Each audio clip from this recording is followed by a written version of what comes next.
C'è ottimismo in Veneto dopo la scelta di affidare la formazione del governo a Enrico Letta, che ha incontrato spesso imprenditori e cittadini, anche in occasione della tragica alluvione del novembre 2010, quando chiese scusa a Padova e Vicenza a nome dell'Italia per l'indifferenza mostrata. Nel 2004 poi Letta ha raccolto proprio nella circoscrizione nord-est i 173.000 voti che l'hanno portato al Parlamento europeo.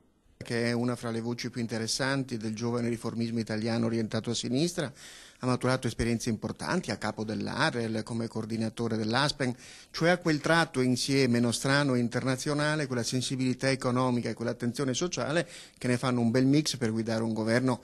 Per gli imprenditori del Veneto, nei confronti dei quali ha sempre mostrato apertura, Letta rappresenta una boccata d'ossigeno e di novità, sempre che riesca a sciogliere la riserva e formare il governo, affrontando i problemi reali del nord-est e che il PD ricomponga le fratture interne. Il partito ha dato una dimostrazione di grandissima fragilità, in cui sono prevalsi i personalismi, probabilmente anche una scarsa cultura di governo da parte di molti esponenti che, quando hanno sentito urlare la piazza, hanno preferito scendere in piazza. Credo che sia necessario andare alle larghe intese.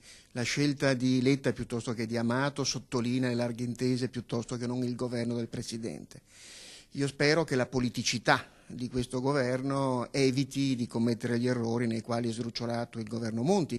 Quanto al mondo politico, la nomina è vista come un segnale di forte rinnovamento e il consenso è trasversale. Capogruppo e vice capogruppo del PDL in Consiglio regionale, Bond e Cortellazzo, definiscono Letta un nome credibile. Il governatore Luca Zaia, nel messaggio inserito subito dopo la nomina sul suo sito, si congratula con il premier incaricato, ma anticipa che vigilerà sulle prime scelte, programma, ministri e agenda delle priorità. Per Flavio Tosi, segretario nazionale della Liga Veneta, la scelta di affidare l'incarico a Enrico Letta, con il quale sarà possibile un confronto positivo, sicuramente ha influito anche la posizione della Lega di netta contrarietà all'incarico a Giuliano Amato. Chi conosce bene Letta, come il vice sindaco di Padova, garantisce per lui.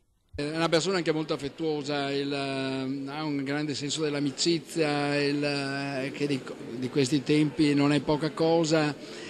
Ed è una persona che sa ascoltare, non l'ho mai visto una sola volta con atteggiamento arrogante, eppure il ruolo gliel'avrebbe consentito, invece ha sempre avuto un atteggiamento di grande understatement, e questa cosa io credo che le persone grandi non hanno mai bisogno di farsi vedere grandi.